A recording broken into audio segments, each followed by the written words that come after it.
Hello friends, welcome back to my channel early learn with TT.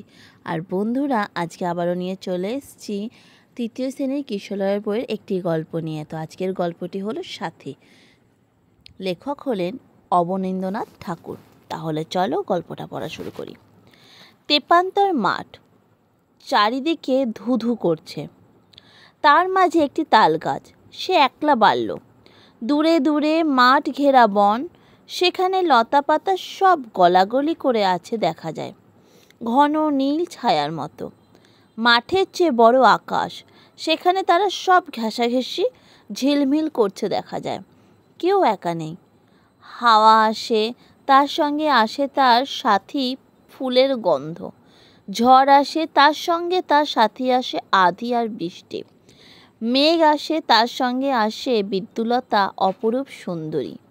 সাথী ছাড়া কেউ নেই। শরতের মেঘ তাদের সাথী হয়ে চলে বলাকা। পারিজাতের হাড়ের মতো সার বেঁধে যায় দলে দলে, সাথী আর সেথ তারা। তালগাছ কেবলই তাদের ডাকে, পাতাগুলো নেড়ে নেড়ে, কিন্তু তাকে একলা রেখে যে যার দৌড়ে পালায়, খেলতে ছোটে।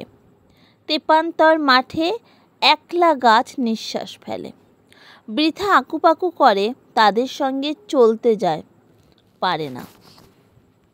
একদিন কোথা থেকে দুটি বাবুই পাখি সেই তালগাছের কাছে আসা যাওয়া করতে লাগলো।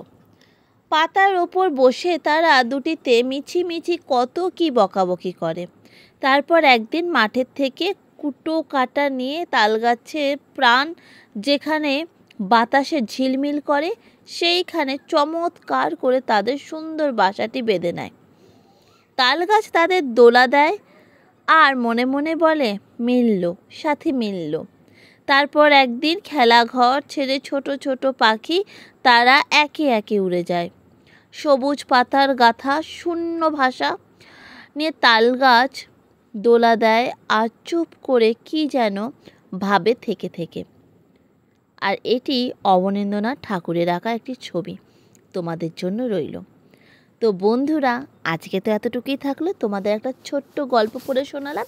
গল্পের সাথে আজকে কোনো কোয়েশ্চেন অ্যান্সার আমি ডিসকাশন করব না।